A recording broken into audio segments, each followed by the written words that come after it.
En Amérique, on peut entendre les langues autochtones, l'anglais, l'espagnol, le portugais, le créole et évidemment le français.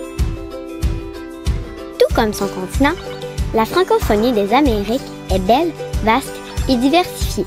Saviez-vous que partout au Canada, on peut étudier en français de la garderie à l'université? On retrouve d'ailleurs plus de 20 universités francophones d'un océan à l'autre. La culture francophone y est aussi célébrée dans de nombreuses fêtes et festivals, même jusqu'à Saint-Pierre et Miquelon. Au 19e siècle, les Canadiens français ont traversé la frontière du Sud en si grand nombre qu'on y retrouve aujourd'hui des millions de leurs descendants. Il y a plusieurs villes majoritairement francophones en Nouvelle-Angleterre. On redécouvre la valeur économique du français en Louisiane et on retrouve de nombreuses populations francophones à New York, en Floride et jusqu'en Californie. D'est en ouest, le français résonne. Dans les Caraïbes, c'est plus de 9 millions de personnes qui s'expriment en français.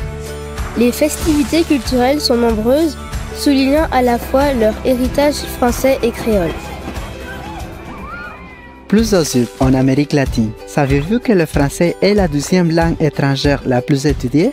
Son enseignement est obligatoire au Costa Rica, alors que c'est au Brésil qu'on retrouve le plus grand nombre de francophones. Au-delà de l'éducation et de la culture, il y a des commerces, entrepreneurs, restaurateurs et industries qui offrent des services en français d'un bout à l'autre des Amériques. Mais la francophonie des Amériques a encore des défis à relever.